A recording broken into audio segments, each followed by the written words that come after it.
The crowds pressed around him, drawn by his words, his healings, his presence. From villages, towns, and the countryside they came, rich and poor, broken and whole, seekers and skeptics. Seeing the multitude, Jesus turned and walked up the slope of the mountain. The sun hung above, casting long shadows across the rugged terrain. He found a place, sat down, and his disciples gathered close around him. The people grew still. The air was heavy with anticipation. The teacher opened his mouth, and heaven itself seemed to bend low to listen. He spoke blessings unlike any the world had known. Blessed are the poor in spirit, for theirs is the kingdom of heaven. Images of the humble, the desperate, the ones who know their need of God. Blessed are those who mourn, for they shall be comforted. Faces streaked with tears, yet lifted by the hand of God's consolation. Blessed are the meek, for they shall inherit the earth.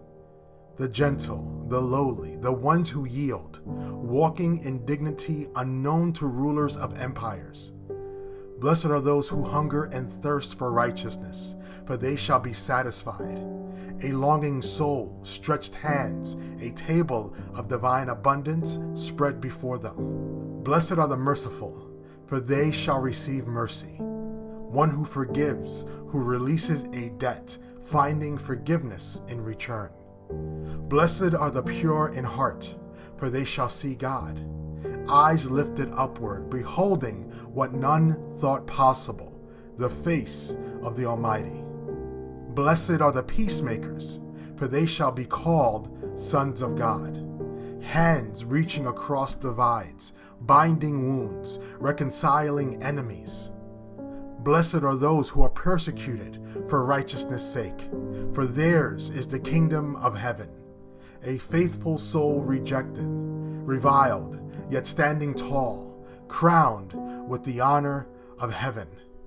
He declared, "Rejoice and be glad, for great is your reward in heaven. As they persecuted the prophets before, so they will persecute you.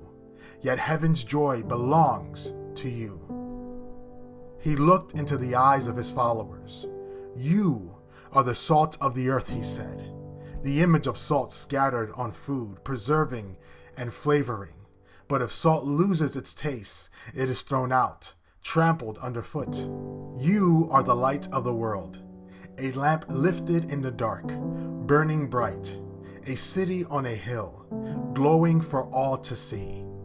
No one lights a lamp and hides it beneath a basket. They set it high to give light to all in the house. So must his disciples shine, not for their own praise, but that others might see their good works and glorify the Father in heaven. Do not think I have come to abolish the law or the prophets, he declared. I have not come to abolish them, but to fulfill them. Every word, every command, every prophecy, until heaven and earth pass away, not even the smallest stroke will fall unfulfilled. Whoever sets aside the least command and teaches others to do the same will be called least in the kingdom. But whoever keeps them and teaches them will be called great. And then the challenge. Unless your righteousness exceeds that of the scribes and Pharisees, you will never enter the kingdom of heaven.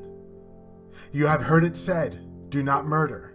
But I tell you, whoever is angry with his brother is liable to judgment.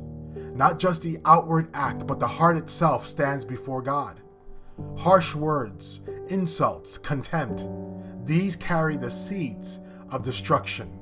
So urgent is reconciliation that if one comes to the altar to present an offering and remembers a grievance, he must leave his gift, be reconciled, and only then return to worship. Settle matters quickly before judgment falls, for to cling to anger is to walk the path of ruin. You have heard it said, "Do not commit adultery." But I say to you, whoever looks on another with lust has already committed adultery in the heart. The command is deeper than action. It pierces to thought and desire.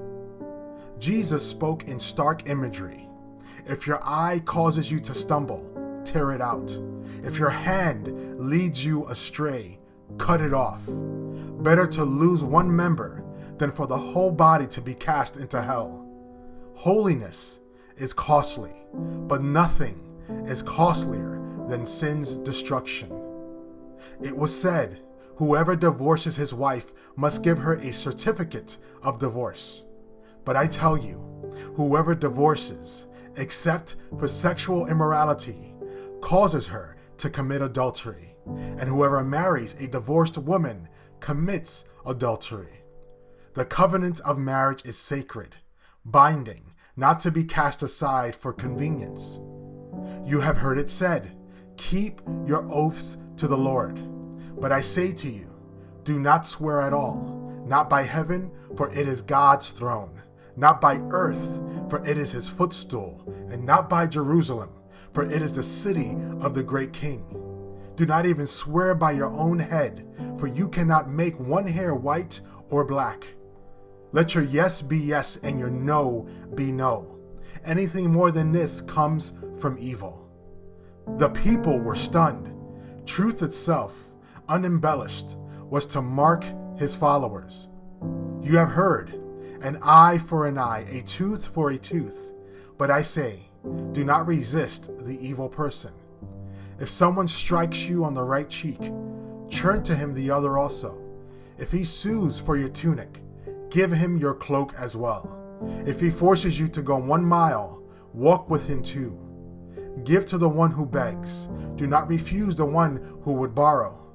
The way of the kingdom overturns revenge with radical mercy. You have heard it said, love your neighbor and hate your enemy.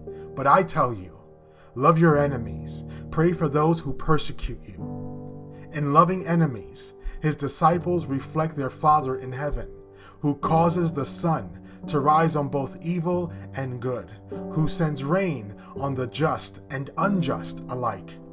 If you love only those who love you, what reward is that? Even tax collectors do the same. If you greet only your brothers, what more are you doing than others? Even the Gentiles do that. The mountain grew hushed. His words pierced the heart. And then came the final call, the pinnacle of his teaching. You must be perfect, as your heavenly Father is perfect. Not a perfection of human strength, but of divine love. A wholeness, a completeness, shaped by the Father himself. On that mountain, heaven's voice thundered, not in storm or fire, but in words that would echo across centuries. The way of the kingdom was unveiled. The heart of God was laid bare.